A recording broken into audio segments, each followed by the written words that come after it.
It has been just over a year now, starting December 2019, when the world learned about the virus that was causing severe respiratory illness and death in Wuhan, China.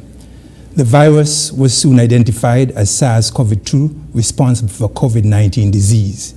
In early January 2020, it became evident that this deadly virus was making its way around the globe as increasing number of cases began to appear outside of China.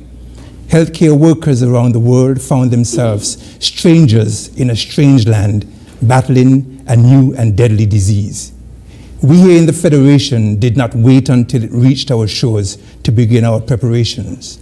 We began a robust education program in January last year for all levels of healthcare workers so that they could be educated on the new viral disease, COVID-19. When it was declared a pandemic by the World Health Organization in March 2020, we were well prepared to confront the challenges. We followed the science and the advice of the World Health Organization and other reputable institutions like the Center for Disease Control, the Pan American Health Organization, and CARPHA.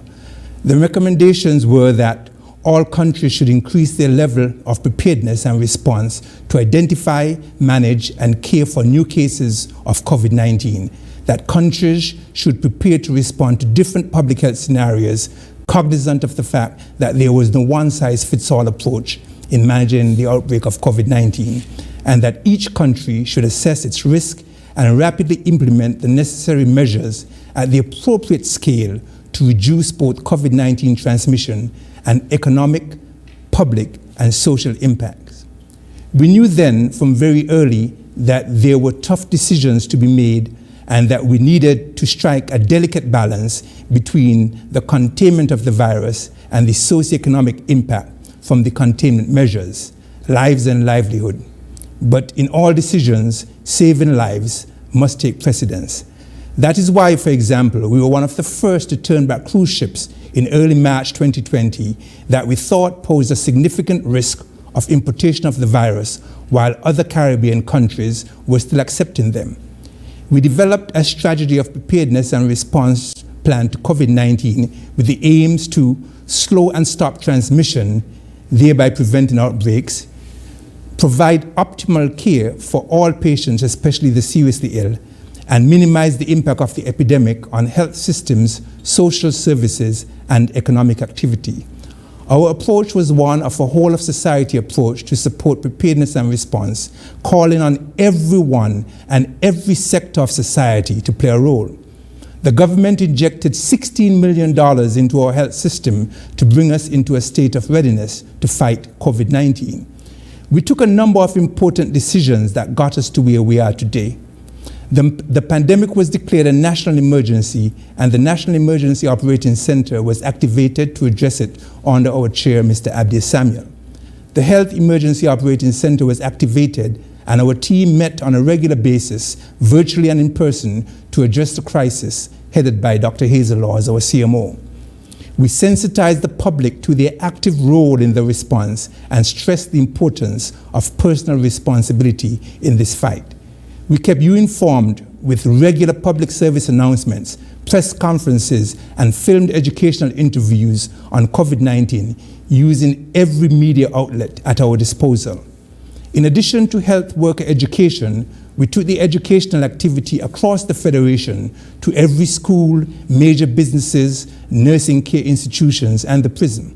A helpline was set up to address the public's concerns and was operational 24/7 in the early days of the pandemic, when not much was known by the public about the virus and there was widespread panic.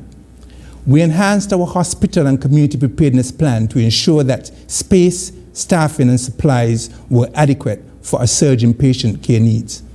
We prepared an infectious disease control manual that informed healthcare personnel at the institutions with protocols in dealing with every aspect of the COVID-19 patient, including handling the dead. We made structural changes to the emergency room at our main hospital, physically separating the treatment section for patients with flu-like illnesses from those with other medical emergencies. We augmented our staff at the emergency room by adding 7 extra doctors from our resident pool and brought in help from outside. 30 specialist nurses and 4 critical care specialist doctors were brought into the Federation from Cuba. 25 of these nurses were deployed in St. Kitts along with 3 of the critical care specialists. The others were deployed to Nevis. We are currently looking to extend their contracts to assist with mass immunization against COVID-19, which is on the near horizon. The Josephine France Hospital was identified as the institution that would house patients with COVID-19, and the private ward with 15 single rooms is the ward being used, with a plan to command more of the hospital if needs be. The other institutions, Mary Charles and Poxon, were also placed in a state of preparedness. All of our health centers were in a state of readiness, and the schedules were rearranged so persons with flu-like illness would be seen in the afternoons, while persons with chronic illnesses were seen in the mornings to reduce exposure. All of the preparations made in St. Kitts were mirrored on our sister isle, Nevis.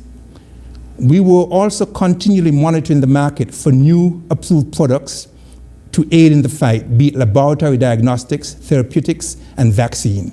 We increased our equipment and supplies with the purchase of additional ventilators, infrared thermometers, PPEs, nebulizers, portable X-ray machines, defibrillators, and new ambulances.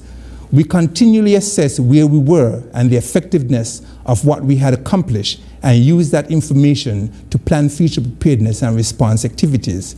We attempted to keep the virus at bay for as long as possible, but warned that it was only a matter of time before it reached our shores.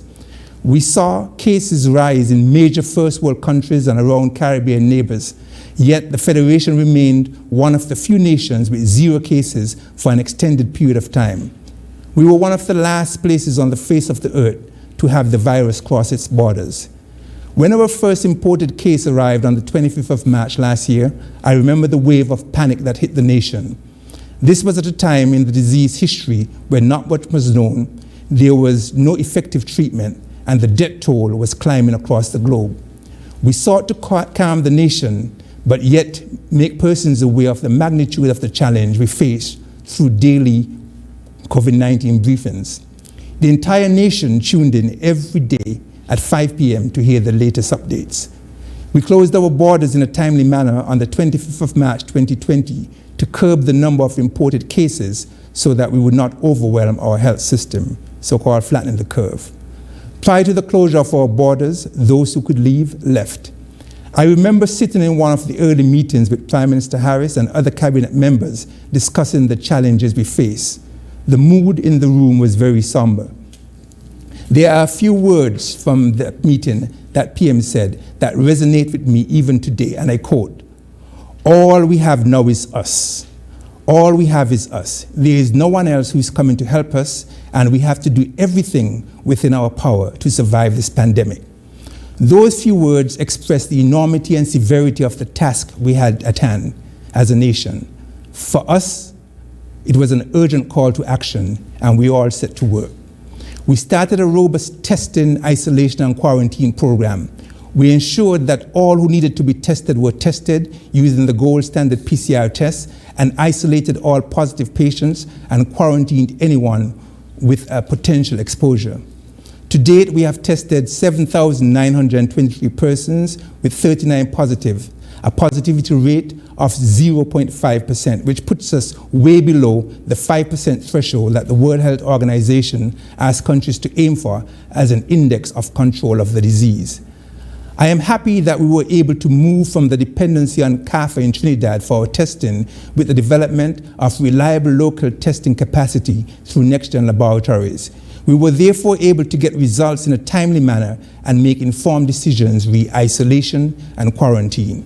We will soon see an expansion of our testing capacity with the gold standard PCR test as the Josephine France Hospital, Avalon, and Quality Diagnostics come on board.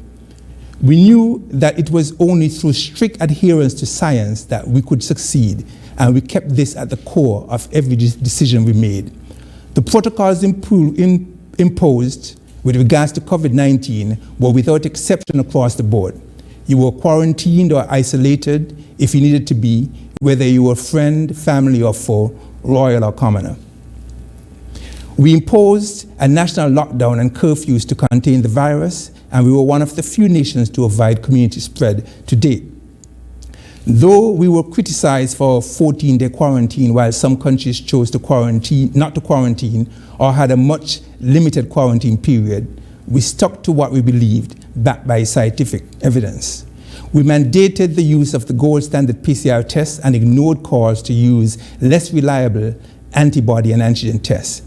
We have since seen what has happened to other countries that chose less stringent protocols. While initially they appeared to be making progress with the opening up of their economies, many are now returning to nationwide lockdowns and curfews. Time has proven that our early decisions were correct, and many countries are now introducing measures we had in place for some time now as they attempt to return their horses to the stables. We did not, however, just lock ourselves in the basement and await for the passage of the pandemic, but attempted to move slowly back to some sense of normalcy internally. We successfully held constitutionally due elections during this period, ensuring that every citizen exercised their right to vote while abiding by COVID-19 protocols to prevent spread. We slowly reopened our country internally and saw the reopening of churches, schools, the manufacturing industry, restaurants, and the return of sporting events. We provided protocols for event organizers so events could be held safely during the pandemic. Throughout all of this, we kept the viral reproductive number way below 1, meaning that we prevented one person from infecting another, thus avoiding clusters and community spread.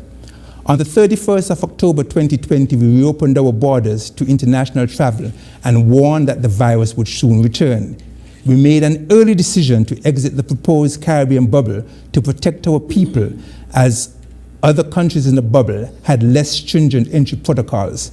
Time proved that this was a correct decision, as some of those countries are now experiencing community spread.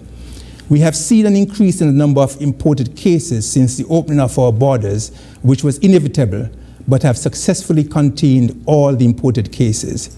We still were able to show the world that in the middle of a pandemic, we can safely host a carnival, and had a successful virtual Sugar Mass 49 under the chair Shannon Hawley.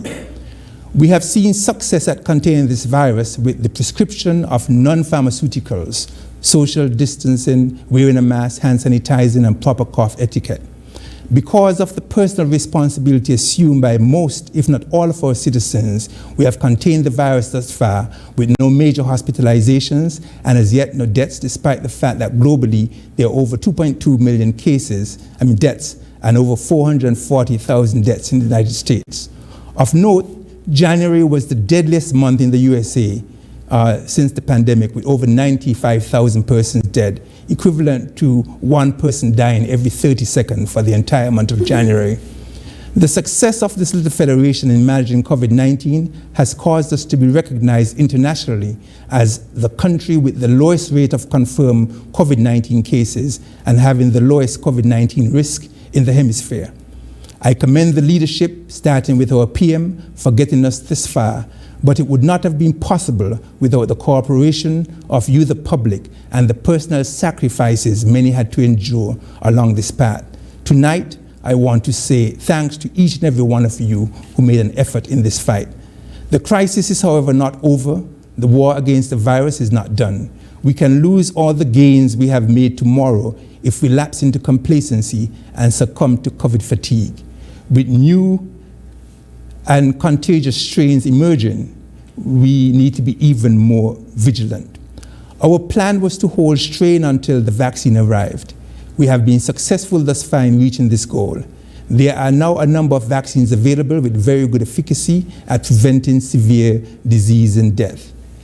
We have all made personal sacrifices in the successful fight thus far against this deadly virus.